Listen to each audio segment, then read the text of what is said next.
Again, good morning mga sambayan kadrista, and it's the first Friday of the month for the month of June 6, 2025, Friday, kung saan meron po muli tayong 7 pangarera. Start time is 3 o'clock p.m. At binubuo nga po ng 7 pangarera ito na hindi naman po siya kanipisan at di naman gaanong kakapalan. Start na po tayo sa pagbigay ng giya. Halina po. Karera numero 1, start po ng winner take all, races 1 to 7. Start time is 3 o'clock p.m. at may distansyang 1,400 meters. Isang 3-year-old and above maiden race for placers. Meron po tayong Super 6 at pentapektang nakapalob dito. Binubuo po ng 14 na kalahok. Full gate. Ating pong pampremera rito yung numero 3, high maintenance, na isa pong imported horse.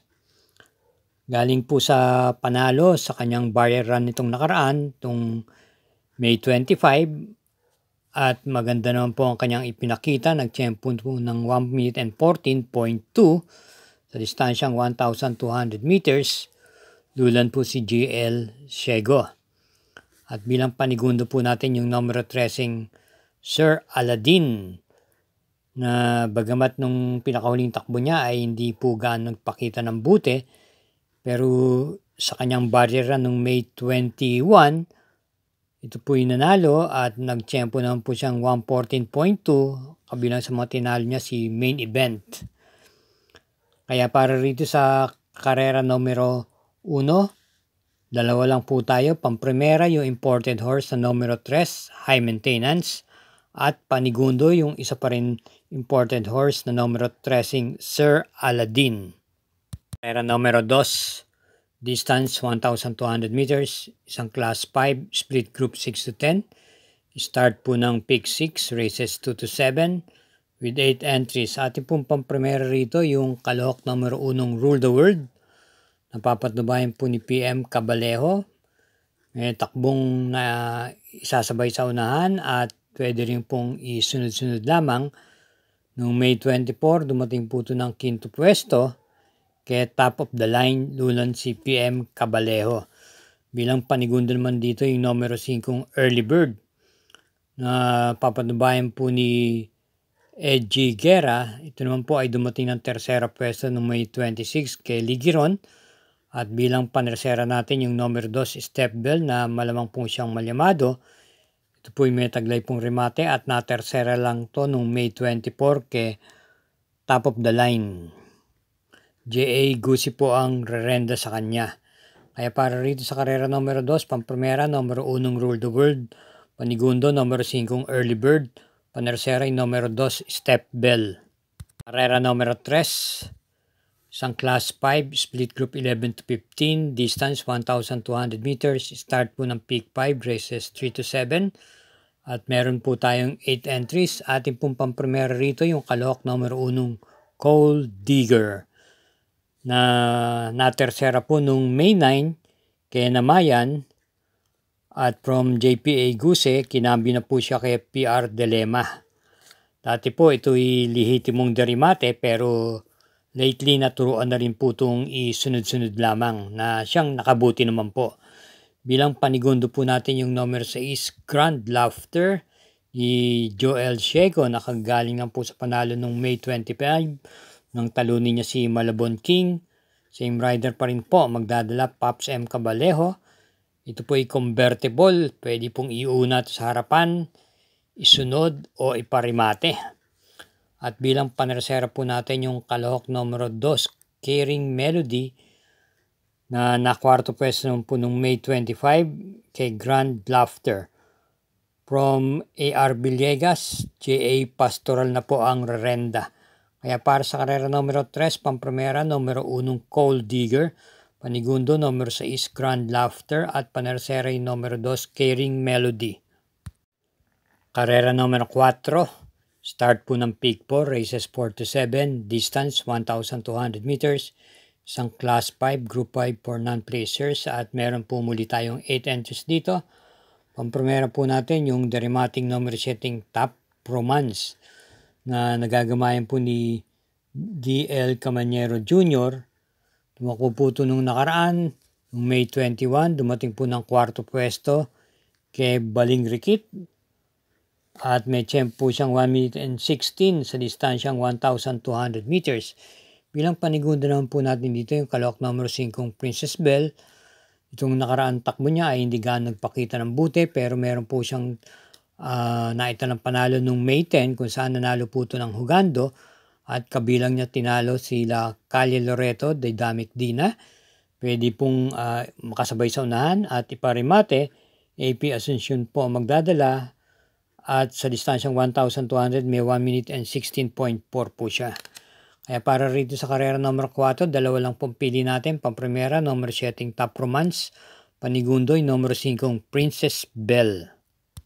Paalala lang po, tulad po ng dati, wag po tayong makakalimot na kaugaliin mag-subscribe. Pakishare na rin po at hit po natin yung like button o notification bell para sa mga susunod na mga updates. Salamat po. Karera numero 5. Ito po ay may distansyang 1,200 meters, isang class 5, split group 5 for placers. At meron pong 8 entries. Bilang pamprimera po natin dito yung kalahok numero 6, Winter's Fury, na nasigunda po nung last May 30 kay Celebrity. Ito ay may taglay na tuling at sa aking pakiwari, baka siya na rin po ang kumuha ng unang lundag dito, kasabayan niya si Malibu Belle. From JPA Guse, kinambi na po siya kay Patty Dilemma. Panikundo po natin dito yung kalahok numero 4 Malibu Belle. Nasigunda pwesto lamang po nung huling takbo niya nung May 21 kay Baling Rikit. Lulan po si JB Hernandez. May tuling din po ito. Kaya't para rito sa karera numero 5, pamprimera yung kalahok numero 6, Winter's Fury at panigundoy numero 4, Malibu Belle. Karera numero 6, penultimate race. May distansyang 1,200 meters. Isang class 5, split group 6 to 10. May pentapekta po nakapaloob dito at binubuo po ng 8 kalahok. Ating pong pamprimera rito yung dihadong numero 1, High Quality. Natumakbo po nung May 23 at quinto pwesto lang po ang nakuha sa kabayang nanalong Margo. Same rider pa rin po, AM Tansyoco. At mukhang hindi po gaanong ginalaw to dahil sa aking pagkakatingin. Natili po siyang nasa pang-anim na pwesto pagdating ng half mile at 1/4 mile. At kumilos ng bahagya nung malapit na sa meta at quinto pwesto nga lamang po ang nakuha. Kaya baka sakali po, sila sarili din naman po ang magkakalaban dito, iba rito. Baka nag-aabang lang po ito. Ating pong panigunda rito yung numero 6, Professor Jones. Na gamay naman po ni JB Hernandez. May katandaan nga lang naman itong kabayang to pero kumbaga no, may asim pa.